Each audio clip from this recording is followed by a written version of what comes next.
Welcome to the Folktale Project. This is Dan Scholes. Today we have another Portuguese folktale, this time from Charles Sellers. And I really enjoyed this story. There's a wonderful bit of retribution in the world for everyone who harms animals. And we see that, at least in this case, it comes at the mighty hands of King Robin.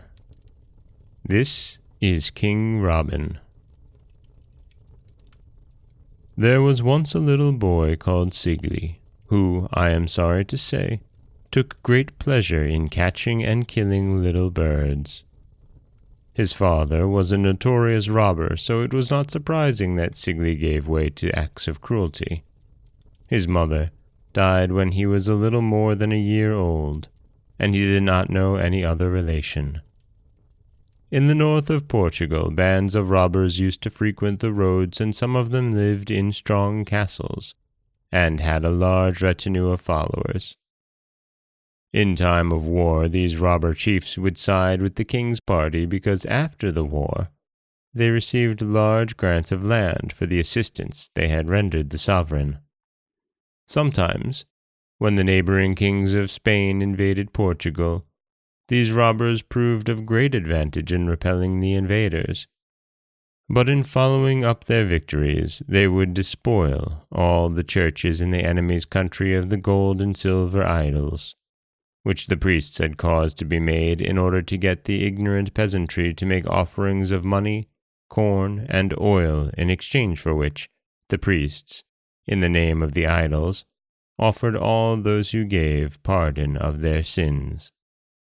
Now, Sigli's father had on many occasions robbed gold and silver idols, and had murdered a few brethren of the Holy Inquisition, who, in their turn, were well known for the wicked deeds they had committed, such as burning Christian men and women who did not and could not profess the popish faith.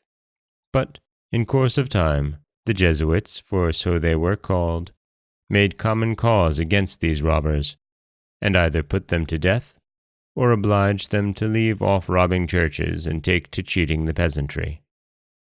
Sigli, as I said before, was a very cruel boy, and he was the terror of all the birds and beasts.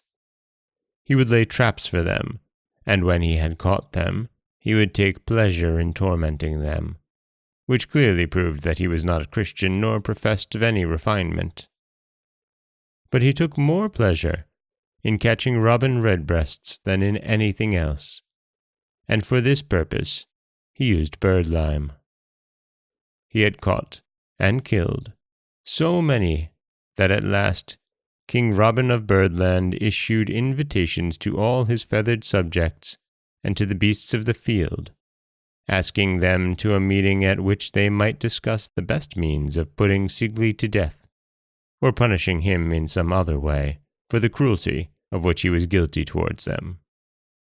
Among the many who accepted the invitation was an old fox, the first of the Reynards, and when it came to his turn to speak, he said that as Sigli was so fond of catching redbreasts with birdlime, he, Mr. Reynard, would propose catching Sigli in the same manner.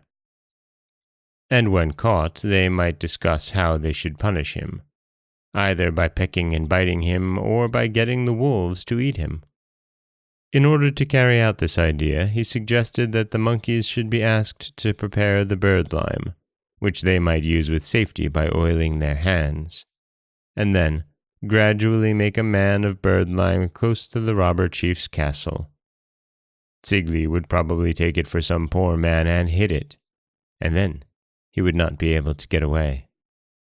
This idea was accepted by all in general, and by Mrs. Queen Bee in particular, who owed Sigli and his father a grudge for destroying her hive, and the monkeys cheerfully set to work, while King Robin watched the putting together of the figure and was very useful in giving it most of the artistic merit it possessed when finished.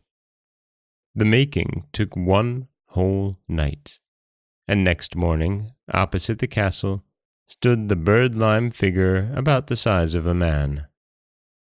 Sigli, seeing it from his dressing room and taking it for a beggar, was so enraged that he ran out without his shoes and stockings, and, without waiting to look at the man, he struck at him with his right hand so that it stuck firmly to the figure.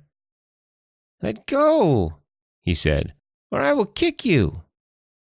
And as the figure did not let go, he kicked it, so that his foot was glued. "Let go my foot," he cried out, "or I will kick you with the other." And doing so, both his legs were glued to it. Then he knocked up against the figure, and the more he did so, the more firmly he was glued. Then his father, hearing his cries, rushed out and said, "Oh, you bad man, I will squeeze you to death for hurting my dear Sigli." No sooner said than done, and the robber chief was glued on to the bird-lime figure. The screams of the two attracted the attention of the servants, who, seeing their robber master, as they thought, murdering his little boy, ran away, and never came back again. King Robin was now master of the situation, and he directed 10,000 bees under General Bumble and another 10,000 wasps under Colonel Hornet to fall on the robber and cruel Sigli and sting them to death.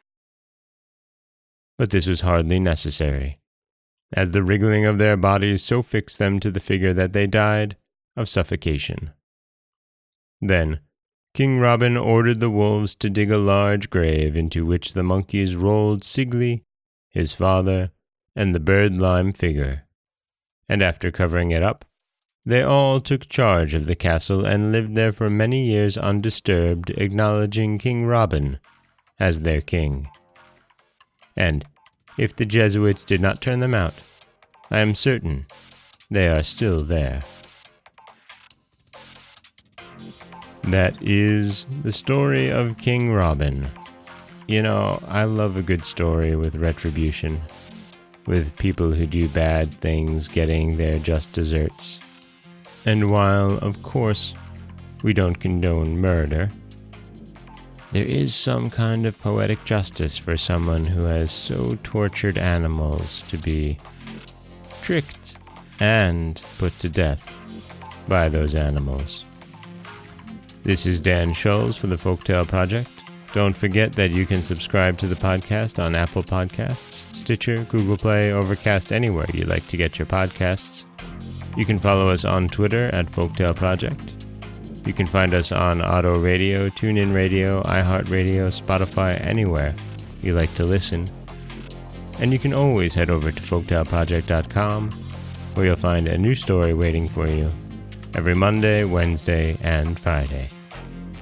And don't forget, if you'd like to help support the podcast, you can head over to patreon.com/folktaleproject, where for as little as $1 a month, you can get early access to every story told.